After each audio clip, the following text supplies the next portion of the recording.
Red Voyage News, splashing the check-in. Thank you for tuning in. I have an article right here brought to you by CNN.com. Schools in New Delhi to close for a week amid severe air pollution crisis. Now, I know all of this all too well. Okay, PM 2.5. I used to live in Beijing, China. All right. And there's so many people that live in Beijing that everyone who has a vehicle is not allowed to drive on the roads every single day. Like, if the last digit of your license plate is an odd number, you can only drive on certain days. If the last digit of your license plate is an even number, you can only drive on certain days. If you're caught driving your vehicle on a day that you're not supposed to be driving, you can get in trouble in China. All right. Same thing in New Delhi. There are over 31 million people that live in the city of New Delhi, India right now. Okay. And this is where all this pollution is coming in from. Now, I don't know if they have any vehicle restriction laws in India, but, I feel like they should, because you have all of these vehicles out here emitting this much gas from their mufflers, from their tanks. All of these taxi drivers, this is the cause behind it. And then you got to think the quality of the oil that they're putting in their vehicles. When's the last time they've gotten an oil change? Some people, they just can't, they can't afford to get an oil change every single month or every other month. And in India, you still have these coal-based power plants, because it's cheap. The energy that they need, it's cheap. I mean, it says right here on an article I'm looking at right now, in India, policymakers and generating companies assert that coal-based power is crucial to meeting India's energy needs since it is cheap. We as environmentalists have grudgingly come to accept this argument despite coal's reputation as highly polluting. So, I mean, all around the board, it's vehicles on the road, coal-based, energy factories that are all around India is the cause of all this pollution right here. All right. And because the air pollution crisis is so severe, they shut down the schools for a week. I mean, this is the same thing that happened in Thailand back in 2018. I was there.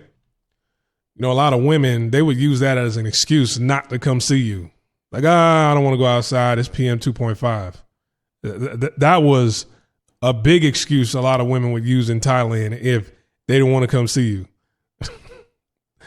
All right. Schools in India's capital, Delhi, often ranked as one of the world's most polluted capitals, will be physically closed for a week from Monday as severe air pollution blankets the city.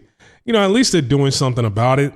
At least they're raising concern, because in China, in Beijing, they didn't care. They pushed that along through. They didn't shut down any schools. They're like, no, you're still coming into work. You're still going to school.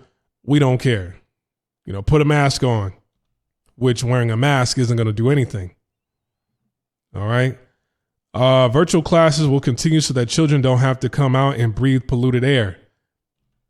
Thick smog has hung over Delhi for days, made worse by adverse meteorological conditions that restrict pollution dispersion and regional contributions, including stubble burning by farmers. Okay, you have that, going on all over the place as well.